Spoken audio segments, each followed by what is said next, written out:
Hello family, कैसे हो आप सब? बढ़िया एकदम। तो क्वाड्रिलेटरल की आइडो लाइब्रेरी में आपका स्वागत है। जैसा कि आपको सामने दिख रहा है, रूल नंबर 1 क्या है? डायगोनल एक दूसरे को 90 डिग्री पर इंटरसेक्ट करेगा। ये हमारा रूल नंबर 1 है। जैसा कि आपको सामने फिगर में दिख रहा है, सबसे टॉप में लेफ्ट पर रूल नंबर 1 है। A3 into A1 is equal to A2 into A4, एक रूल ये है। उसके बाद AB square plus CD square is equal to BC square plus AD square, एक रूल ये है। मतलब आमने सामने की साइड का सम का स्क्वायर इज इक्वल टू दूसरी अपोजिट में आमने सामने की साइड के सम का स्क्वायर। ठीक है, अब अपन रूल नंबर 2 को देखेंगे। ध्यान से देखना, रूल नंबर 2 क्या शो करता है। जैसा कि ABCD एक आपका क्वाड्रिलेटरल है, जो कि अभी कंफर्मेशन नहीं है कि रेक्टेंगल है कि आपका स्क्वायर है, क्या है, उस पर कोई अभी औपचारिक रूल नहीं है, वो आगे बढ़ेंगे। तो मान लो ABCD में एक हाइट H1 एक हाइट H2, और अगर ऐसा कुछ फिगर बना के पेपर में आपसे ABCD एरिया पूछ लेगा तो 1/2 into AC into H1 plus 1/2 into AC into H2। तो फाइनली डिफिनेशन मतलब इसका फॉर्मूला हो जाएगा।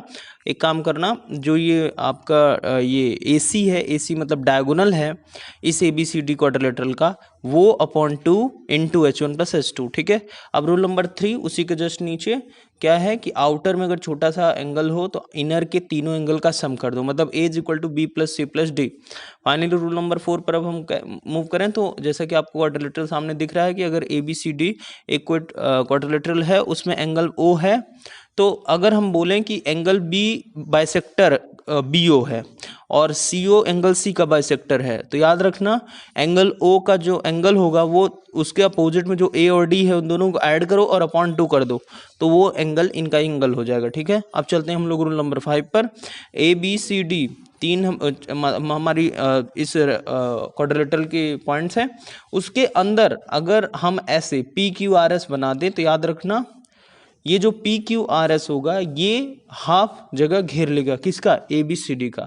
तो मोटा मोटा इतना याद रख लो कि एरिया ऑफ आपका quadrilateral PQRS is equal to half of area of आपका रेक्टेंगल ABCD। ठीक है, अब राइट साइड में टॉप पर देखो रूल नंबर 6 आपको शो कर रहा है, जो कि है कि अगर ABCD एक क्वाड्रिलेटरल है, उसके अंदर PQRS है, तो ये याद रखना जैसे APQ, QBR, RCS और PDS, ये चारों के चारों का जो सम होगा वो PRQS के इक्वल होगा। रीजन ये है कि क्योंकि हाफ हाफ होता है तो भाई सबको ऐड करोगे तो उससे टोटल इक्वल हो जाएगा। ठीक है, अब हम लोग मूव ऑन करते हैं रूल नंबर 7 पर।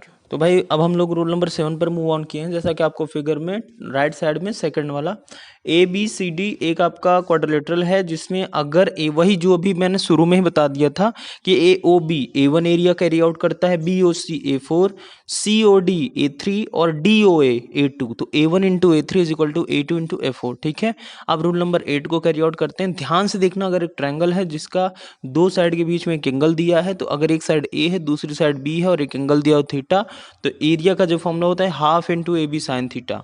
और अगर वही क्वाड्रिलेटरल का एरिया पूछ लेगा तो याद रखना हाफ इंटू क्या, AD into AC sine theta, AD into AC sine theta. याद रखना अगर थीटा दिया होगा तो AD into AC sine theta. ठीक है, अब हम लोग चलते हैं रूल नंबर 9 पर, जो कि आपको दिख रहा है सामने कि अगर एक क्वाड्रिलेटरल है, सॉरी एक स्क्वायर है और स्क्वायर की सारी साइड सेम होती हैं, ये तो हम सबको पता है।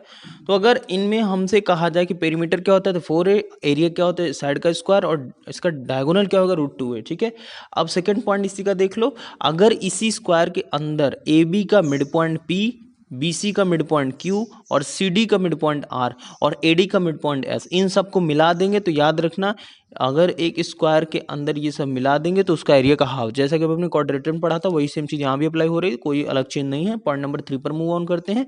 जैसा कि आपको सामने एक स्क्वायर दिख ही रहा है, उसके अंदर अगर सर्कल हो तो जो उसका साइड होगा वो 2R के इक्वल, तो मतलब उसका R अगर निकालना है तो उसके साइड का हाफ कर दो। और अगर वही सर्कल आउटसाइड में बना दिया तो वो उसका आधा हो जाएगा, मतलब अब 2R इज इक्वल टू क्या हो जाएगा, √2 है, तो R is equal to A/√2। ठीक है, मतलब समझ में आ रहा है ना, आउटर होगा तो वो √2a के बराबर उसका डायमीटर होगा, और इनर होगा तो इसका मतलब उसका जो इनर होगा तो मतलब जो रेडियस होगा वही उसका क्या हो जाएगा, हाफ उसका क्या हो जाएगा, बेस हो जाएगा। मतलब एक तरह से अगर रेडियस निकालना है तो A का हाफ कर देंगे, और आउटर में रेडियस निकालना है तो A/√2 कर देंगे। क्यों? क्योंकि 2 ऐसे याद रख लो भाई, तुम देखो अगर इनर है तो 2r इज इक्वल टू ए, और अगर आउटर है तो 2r is equal to root 2a। अब इसे से निकाल लेना। अब आगे चलते हैं। अब इसी के जस्ट नीचे वाला एक पॉइंट है, थोड़ा रट्टा मार रहा है कि अगर कोई स्क्वायर है उसके अंदर पी पॉइंट कहीं भी दे दिया हो भाई, कहीं भी दे दिया हो, और हमको ए सारी जगह है, हमको अगर कुछ वैल्यू दे पूछ ले, जैसे A P, P C, B P और डी पी में कोई 3 दे देगा, एक पूछ लेगा, तो हम ये वाला फॉर्मूला अप्लाई कर देंगे। आमने सामने की साइड का सम का स्क्वायर इज इक्वल टू दूसरे वाले का, तो A P square plus P C square is equal to B P square plus P D square. ठीक है, तो ये याद रखना, ये पी पॉइंट सेंटर पर हो, लाइन पर हो, कहीं पर भी हो, ये सेटिस्फाई कर जाएगा। अब हम लोग मूव ऑन करते हैं रूल नंबर अपने नेक्स्ट पर, जो कि हमारा रूल नंबर 10। ठीक है।